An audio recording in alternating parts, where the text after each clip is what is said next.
Hello बच्चों, कैसे हैं आप लोग। आई होप आप लोग बेहतरीन होंगे। बच्चों, आज के इस वीडियो में हम आप सभी के लिए लेकर आ गए हैं क्लास 8 साइंस का चैप्टर नंबर 14, जिसका नाम है कोशिकाएं, हर जीव की आधारभूत संरचनाएं। ये चैप्टर भी आई है। आप लोग को क्लास 8 में भी पढ़ना पड़ेगा, क्लास 9 में भी पढ़ेंगे, क्लास 11th में भी पढ़ेंगे, ठीक है ना। तो इसके बारे में आप लोग अच्छे तरीक़ा से जानिएगा। यदि आप लोग इस चैप्टर को पढ़ना चाहते हैं तो आप लोग जाइए, प्ले लिस्ट बना हुआ है, इसका ऑब्जेक्टिव भी करवा चुके हैं, तो आप लोग जाकर देख लीजिएगा। फिलहाल आज के इस वीडियो में हम लोग इसका क्वेश्चन आंसर कंप्लीट करने वाले हैं। तो आप सारे बच्चे जान रहे हैं ना। चलिए, तो एक बार सारे बच्चे चैनल को सब्सक्राइब कर लेंगे और इस वीडियो को लाइक कर लेंगे। ओके जी, चलिए तो हम लोग यहाँ से आप लोग का जो क्वेश्चन आंसर है उसको स्टार्ट करते हैं। उससे पहले मैं आप लोग को एक बात बता दूं, अगर आप लोग इस चैप्टर का जितना भी इंपॉर्टेंट पॉइंट है अगर उसको याद नहीं किया तो इसको याद कर लेंगे। ये बहुत ज़्यादा आपके एग्जाम के लिए भी आई है, ठीक है। इसको याद कर लेंगे सभी बच्चे। उसके बाद यहाँ पर आप लोग अभ्यास पे चले आइए। अब हम लोग अभ्यास को देखना शुरू करते हैं। ओके जी, चलिए जी। मेरा डेली क्लास जो होता है शाम के 6 बजे होता है और सुबह के 6 बजे होता है, ठीक है ना। तो आप लोग है ना जुड़ जाया कीजिएगा, शाम के 6 बजे और सुबह में 6 बजे, ठीक है ना। तो दोनों टाइम मेरा क्लास होता है, तो आप लोग जुड़ जाइए, ठीक है। उसके लिए आप लोग चैनल को सब्सक्राइब कर लीजिए, आप लोग को वीडियो का नोटिफिकेशन मिल जाएगा। ओके, चलिए। फर्स्ट क्वेश्चन कहता है खाली स्थानों को भरिए, खाली स्थान को फिलअप करना है, ठीक है। कहता है देश एक विशेष यंत्र है जिसमें सूक्ष्म जीवों एवं तथा कोशिकाओं को देखा जाता है। तो आपको पता होगा सूक्ष्मदर्शी क्या होता है बाबू, सूक्ष्मदर्शी, ठीक है ना, सूक्ष्मदर्शी। ओके, चलिए तो इसी प्रकार हम लोग सारा क्वेश्चन आंसर कंप्लीट करते हैं, ठीक है। देखिएगा, कहता है कोशिका सजीवों की डैश और डैश इकाई है, संरचनात्मक एवं क्रियात्मक इकाई है, ठीक है ना। चलिए यहाँ से बढ़िए। तो फर्स्ट वाला में क्या बढ़ेंगे बाबू, सूक्ष्मदर्शी, इसमें बढ़ लेंगे यहाँ पर सूक्ष्मदर्शी। दूसरा में क्या, संरचनात्मक एवं क्रियात्मक, मैंने बताया था यहाँ पर संरचनात्मक, यहाँ पर क्रियात्मक भर लेंगे। तीसरा देखिए डैश और डैश कोशिका के भाग हैं, तो कोशिका द्रव्य केंद्रक क्या है, कोशिका के भाग हैं। कौन सा हो जाएगा, कोशिका द्रव्य और केंद्रक क्या है, कोशिका की क्या है जी, भाग हैं। उसके बाद कोशिका भित्ति डैश कोशिकाओं में पाई जाती है, तो कोशिका भित्ति पाया जाता है बाबू पादप कोशिका में, किसमें जी, पादप कोशिका में। और कोशिका झिल्ली किसमें पाई जाती है, जंतु कोशिका में। ओके, जंतु कोशिका में कोशिका झिल्ली पाई जाती है। कोशिका झिल्ली अर्धपारगम्य झिल्ली होती है, पता होगा आप लोग को, है ना। चलिए, कोशिका की खोज डैश ने की थी, रॉबर्ट हुक किए थे, ठीक है ना। कौन किए थे, रॉबर्ट हुक। लेकिन ये जो किए थे मृत कोशिका की खोज किए थे। लेकिन बात सही है बाबू, पूछ रहा है कोशिका की खोज किसने किए थे, तो रॉबर्ट हुक किए थे, ठीक है ना। कौन किए थे, रॉबर्ट हुक किए थे। कब किए थे बाबू, 1665 में किए थे। कब किए थे, 1665 में किए थे। और अगर हम बात कर ले कि जीवित कोशिका की खोज किसने किया था, तो लीवेनवेग। कौन किए थे जी, लीवेनवेग। कब किए थे जी, 1674 में। कब किए थे, 1674 में, ठीक है। ये सब बात आपको याद करना है, ठीक है।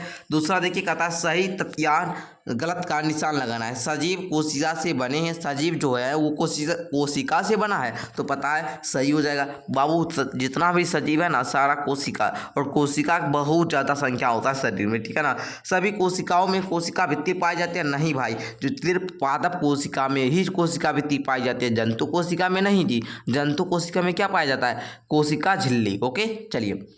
तथा केंद्रक झिल्ली कोशिका द्रव्य एवं केंद्रक के बीच पदार्थों के आवागमन को नियंत्रित करता है। जो केंद्रक होता है, झिल्ली होता है, केंद्रक झिल्ली, ये कोशिका द्रव्य एवं केंद्रक के बीच पदार्थों का आवागमन में नियंत्रित करती है। तो ये बात बिल्कुल सही है, केंद्रक झिल्ली का यही काम होता है। ओके, चलिए। अमीबा बहुकोशिका जीव है, गलत। अमीबा एक कोशिका जीव है। बहुकोशिका मतलब बहुत कोशिका है ना, इसमें बन जाता है। एक कोशिका जीव है, कैसा जीव है जी, एक कोशिका जीव है, ठीक है ना। अमीबा कैसा जीव है, एक कोशिका जीव है। बहुकोशिका जीव का उदाहरण आपको नीचे कमेंट करके बताना है। ओके, चलिए नेक्स्ट देखिएगा। 3 नंबर क्वेश्चन कहता है एक शब्द में उत्तर दे, बहुत इंपॉर्टेंट है। कहता है एक शब्द में उत्तर दे, शरीर की संरचनात्मक इकाई कौन सी है बाबू, कोशिका है। कौन सी है जी, कोशिका। यहाँ पर लिखिए तो मेरे साथ, कोशिका। ओके, चलिए। कोशिका की जेली नुमा संरचना कोशिका द्रव्य कहलाती है, क्या कहलाती है, कोशिका द्रव्य, है ना, इस प्रकार। चलिए, जंतु कोशिका का बाहरी आवरण क्या बताए थे, कोशिका झिल्ली। क्या लिखेंगे जी, कोशिका झिल्ली। ओके, चलिए। पत्तियों के हरे रंग का जिम्मेवार लवक क्लोरोप्लास्ट होता है, क्या होता है जी, क्लोरोप्लास्ट। और कोशिका द्रव्य के बीच खाली संरचना को हम लोग केंद्रक बोलते हैं, क्या बोलते हैं, केंद्रक। ओके, तो ये आप लोग भर लेंगे। तो देखिए, फर्स्ट वाला का आंसर कोशिका, दूसरा का कोशिका द्रव्य, तीसरा का कोशिका झिल्ली, चौथा का क्लोरोप्लास्ट, पांचवा का केंद्रक। ओके, चलिए आगे का क्वेश्चन देखिए। 4 नंबर क्या आता है, कोशिका सजीवों की मूलभूत संरचनात्मक इकाई है क्यों, ठीक है। तो चलिए इसको समझते हैं, उसके बाद हम आपको शॉर्ट में भी आंसर बताएंगे। पहले थोड़ा सा कॉन्सेप्ट जानने की कोशिश करते हैं, ठीक है। देखिए, कोशिका सभी जीवों की मूलभूत संरचनात्मक एवं कार्यात्मक इकाई होती है। संख्या, आकृति व आकार में कोशिका न केवल निम्न जीवों में बल्कि एक ही शरीर में विभिन्न अंगों की तरह तरह की कोशिका होती है, ठीक है ना। एक कोशिका जीव की आकृति भिन्न होती है। कोशिकाओं की आकृति और आकार वास्तव में उनके द्वारा संपन्न विशेष कार्य से संबंधित होता है, जबकि उनकी संख्या शरीर के अंगों का आकार बढ़ाने के लिए होता है। अतः छोटे से जीवों में कोशिकाएं सीमित होती है। मनुष्य में कोशिकाओं की संख्या लगभग 1000 खरब होती है, ठीक है। आपको इतना नहीं लिखना है, ठीक है, सिर्फ थोड़ा समझिए। कोशिका की पहली बार 1665 में कौन किए थे? रॉबर्ट हुक किए थे। उसके बाद लेकिन उसमें क्या जीवित कोशिका नहीं था, ठीक है ना। तो आप लोग जान रहे हैं जीवित कोशिका के लीवेनहुइक किए थे। फिर क्या हुआ कि कोशिका में एक प्राणदायक पदार्थ से बनी होती है, ठीक है ना। सन 1939 में क्या होते हैं, जे.ई. पुरकिंजे नामक वैज्ञानिक क्या कहते हैं, कोशिका में प्राणदायक पदार्थ जीव द्रव्य का नाम दे देते हैं, ठीक है ना। जो प्राणदायक पदार्थ होता है उसको जीव द्रव्य बोल देते हैं, ठीक है ना। तो देखिए, कोशिका शरीर की मूलभूत संरचनात्मक इकाई है। क्यों? तो बाबू ये इसलिए है क्योंकि शरीर का जितना भी संरचना है ये कोशिका ही प्रदान करते हैं। जितना भी क्रियात्मक इकाई है सब क्या? कोशिका ही। अगर शरीर में कोशिका ना रहे ना तो बहुत ज़्यादा दिक्कत आ जाएगी, ठीक है ना। आप लोग जान ही रहे ना। चलिए, तो आप लोग लिख लेंगे, ठीक है ना। उतना शॉर्ट बनाकर हम आपको बता दें, शॉर्ट में आप लोग लिख लेंगे कि कोशिका शरीर को संरचना प्रदान करती है, इसलिए इसके संरचनात्मक इकाई भी कहा जाता है। ओके, चलिए। कहता है जंतु कोशिका का नामांकित चित्र बनाए। जंतु कोशिका का नामांकित चित्र बनाए। तो इस प्रकार से आपको कुछ चप्पल आकार का चित्र बना देना है ना जी। देखिए, इस प्रकार बनाइएगा। यहाँ पर ऐसे करके ऐसे कर लेना है, घुमावदार ऐसे करके ऐसे इसमें मिला देना है। अब बीच बीच में आपको पदार्थ दे देना है। रिक्तिका, ये क्या है? रिक्तिका है, ठीक है ना। रिक्तिका ऐसे ऐसे बना देना है आपको। अब बीच में एक वो यहाँ पर केंद्रक बना दीजिएगा, बड़ा सा क्या बना दीजिए केंद्रक। अंदर आप लोग चेरीनुमा कुछ जो पदार्थ है उसको भर दीजिएगा। यहाँ पर आप लोग थोड़ा सा है ना ऐसे बूंद दे दीजिए। ये कोशिका द्रव्य हो जाएगा, है ना, इसे द्रव्य हो जाएगा, है ना। इसका आप लोग को इस प्रकार बना रहा है, ठीक है। चलिए, ये जो आप देख रहे हैं इसको, ये बाहरी आवरण, ये जो बाहरी आवरण देख रहे हैं थोड़ा सा समझिएगा। ये जो आप देख रहे हैं ये जो बाहरी आवरण घेरा हुआ है इसको हम लोग कोशिका झिल्ली बोलते हैं। क्या बोलते हैं जी? कोशिका झिल्ली। क्या बोलते हैं? कोशिका झिल्ली। कोशिका झिल्ली। इसको हम लोग केंद्रक बोलते हैं। क्या बोलते हैं बाबू? केंद्रक बोलते हैं। ओके, ये जो देख रहे हैं इसको हम लोग रिक्तिका बोलते हैं। क्या बोलते हैं जी? रिक्तिका बोलते हैं, ठीक है ना। भर लीजिएगा सारा कुछ। यहाँ पर चित्र भी दे दिए हैं, आप लोग बना लीजिएगा। ओके, चलिए नेक्स्ट देखेंगे। पादप कोशिका का नामांकित चित्र बनाए। पादप कोशिका का, इसका भी आपको जस्ट लाइक ऐसे ही करना है। देखिए, ऐसे पहले एक आकृति ऐसे बना दीजिएगा, है ना। ठीक है, कैसे बनाइएगा पहले देखिए। यहाँ पर लिए ऐसे करके ऐसे कर लीजिएगा, है ना। अरे यहाँ पर ये है ना स्क्रीन पर, तो यहाँ पर बनाने में नहीं हो रहा है, ठीक है ना। आप लोग को भी पर अच्छे तरीक़ा से बना लीजिएगा, है ना। चलिए, ये हो गया। अब क्या करेंगे बहुत बाबू, आप लोग एक प्रकार से ऐसे आप लोग को पतली सा इस पर परत दे देना है। पतली सा परत, ठीक है ना। पतली सा ऐसे परत दे देना है ना। ऐसे देंगे, फिर आप लोग ऐसे देंगे, फिर आप लोग यहाँ से आके यहाँ मिला देंगे, ठीक है। अब इसको दोहरा देंगे, इसे दोहरा देंगे, ठीक है ना। दोहरा के ऐसे निकाल देंगे, फिर इसको ऐसे निकाल देंगे, है ना जी। फिर यहाँ ऐसे आएंगे, फिर इसको ऐसे निकाल देंगे, ऐसे हो गया। फिर ऐसे निकाल देंगे, ठीक है। फिर यहाँ पर देखिए ऐसे लेके गए, फिर यहाँ पर ऐसे निकाल दे, फिर यहाँ निकाल दे, फिर ऐसे निकाल दिए। ओके, तो ये हो गया। अब इसके अंदर कुछ पदार्थ है भर देंगे, ठीक है ना। इसको ऐसे भर देंगे।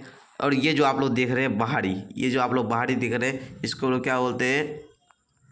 ये जो आप लोग देख रहे हैं इसको हम लोग क्या बोलते हैं बाबू? आप लोग बताइए क्या बोलते हैं? कोशिका झिल्ली, है ना जी, बाहरी परत, है ना। चलिए, उसके बाद ये जो बीच में जो खाली स्थान है यहाँ पर इसको हम लोग रिक्तिका बोलते हैं, ठीक है ना। केंद्रक, सॉरी, इसको हम लोग क्या बोलते हैं? केंद्रक बोलते हैं। इसको क्या बोलते हैं जी? केंद्रक बोलते हैं। ओके, यहाँ पर जो ये बीच में जो पदार्थ भरा हुआ है, ये जो बीच में पदार्थ भरा हुआ है ये सब, इसको हम लोग बोलते हैं बाबू क्या?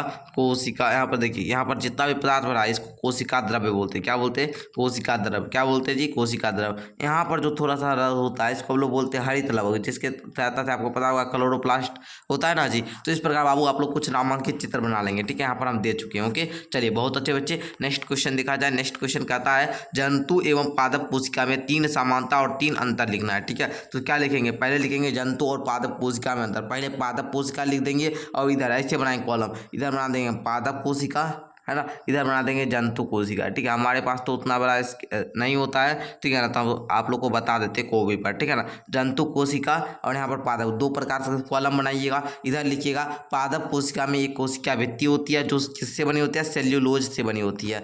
रसदानियाँ, है ना, रसदानियाँ बड़ी होती है और अधिक संख्या में होती है, ठीक है। क्लोरोप्लास्ट नामक पदार्थ पाया जाता है, सेंट्रोसोम नहीं पाया जाता, ठीक है। इस प्रकार किसमें बनाइएगा, पादप कोशिका में। चार ही अंतर जानिए। ये क्या है जी, ये आप लोग को अभी इसका बता रहे हैं, अंतर बता रहे हैं ना। जंतु कोशिका क्या, कोशिका भित्ति नहीं होता है, कोशिका झिल्ली होता है। पता होगा आप लोगों को क्या होता है जी, इसमें कोशिका झिल्ली होता है। पता होगा आप लोग को। राजधानियाँ छोटी और कम होती है अथवा नहीं होती है, ठीक है।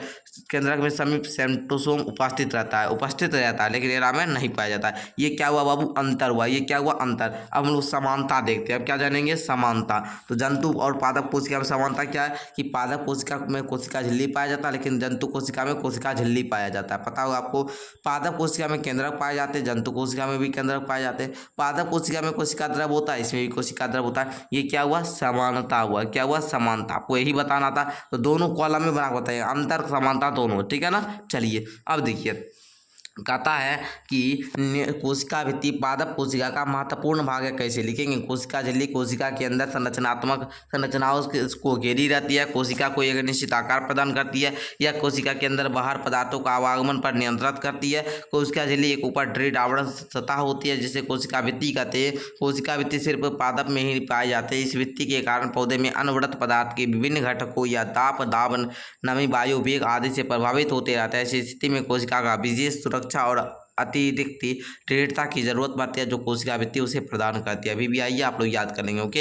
अब कहता है निम्नलिखित पे संक्षिप्त टिप्पणी करना है। कोशिका द्रव हो गया बाबू, केंद्रक हो गया। कोशिका द्रव में क्या लिखेंगे, कोशिका झिल्ली जो होता है के अंदर एक झिल्लीनुमा पदार्थ पाए जाते हैं जिसे हम लोग कोशिका द्रव्य बोलते हैं, ठीक है। कोशिका द्रव्य के अंदर केंद्रक होता है जो कोशिका का सबसे महत्वपूर्ण भाग है ना। कोशिका द्रव कोशिका झिल्ली तथा केंद्रक के बीच स्थित होता है। कोशिका द्रव्य में ही अन्य कोशिकीय संगठन माइटोकॉन्ड्रिया, राइबोसोम, गोल्गी कोशिकाएं, रेक्टिकाएं, लवक आदि पाए जाते हैं। कोशिका द्रव्य विभिन्न कोशिकाएं क्रियाओं या संपादन करते रहते हैं। इस प्रकार कोशिका द्रव्य की महत्वपूर्ण भूमिका होती है। कोशिका द्रव्य केंद्रक के बीच जो पदार्थ होता है उसको जीवित पदार्थ कहते हैं, ठीक है ना। चलिए केंद्रक के बारे में थोड़ा सा आप लोग लिख देंगे कि कोशिका के अंदर कोशिका द्रव्य में प्राय मध्य भाग एक गोलाकार संरचना स्थित होता है जिसे केंद्रक कहते हैं। इतना भी लिखिएगा तो कोई दिक्कत नहीं है, लेकिन अगर आप लोग और आगे भी लिखना चाहे तो ये भी लिख सकते हैं, केंद्रक कोशिका का महत्वपूर्ण भाग है, ठीक है ना। यह सभी क्रियाकलापों को नियंत्रण करता है, ठीक है ना। इतना भी आप लोग लिख दीजिए, इतना बड़ा नहीं याद होता कोई दिक्कत नहीं है, ठीक है ना, छोटा में लिख देंगे, ओके। चलिए तो इस प्रकार आप लोग का जो है सारा क्वेश्चन आंसर कंप्लीट हो चुका है। तो आप लोगों को ये वीडियो काफ़ी अच्छी लगी तो लाइक कर लेंगे, चैनल को सब्सक्राइब कर लेंगे बाबू। इस प्रकार अगर आप लोग इस चैप्टर को पढ़ना चाहते तो जाकर पढ़ लीजिएगा। अगर क्वेश्चन आंसर का PDF डाउनलोड करना चाहते तो नीचे डिस्क्रिप्शन में मेरा एप्लीकेशन का लिंक है, वहाँ से भी आप लोग जाकर डाउनलोड कर सकते हैं, कहीं कोई दिक्कत नहीं है, ठीक है ना। चलिए जी, मिलते हैं नेक्स्ट वीडियो के साथ, तब तक के लिए धन्यवाद। आप लोग अच्छे तरीके से पढ़ाई करते रहिए।